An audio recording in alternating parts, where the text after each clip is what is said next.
Politique ivoirien leur semble être au regroupement. Le Rassemblement pour la paix, le progrès et le partage appelle à la mobilisation générale en vue de conquérir le pouvoir. Les précisions dans ce sujet de Pierre Thierry. Le Rassemblement pour la paix, le progrès et le partage entend changer de dimension.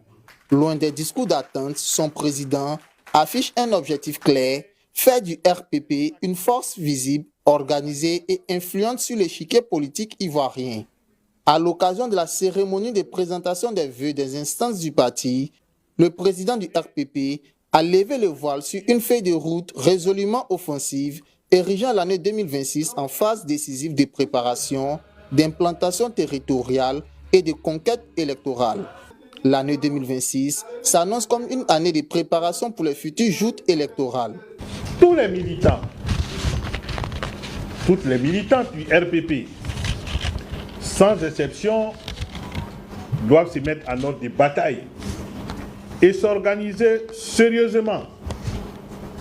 Il faut que les associations proches du RPP, les femmes, les jeunes, les coordinations, les comités de base s'organisent pour que nous puissions conquérir des postes lors des prochaines élections municipales de 2028.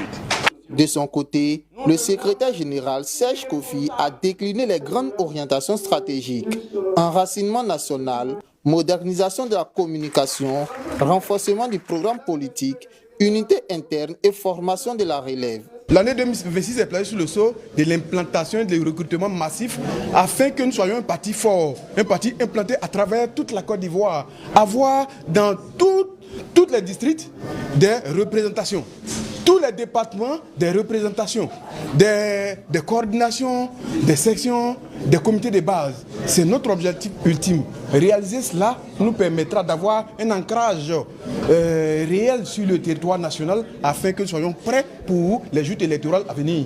Les femmes et les jeunes du parti, à travers leurs présidents respectifs, Yuanlou Mariam et Boussou Nda Kofi Ange, ont pour leur part réaffirmé leur engagement à occuper le terrain et à renforcer les bases militantes.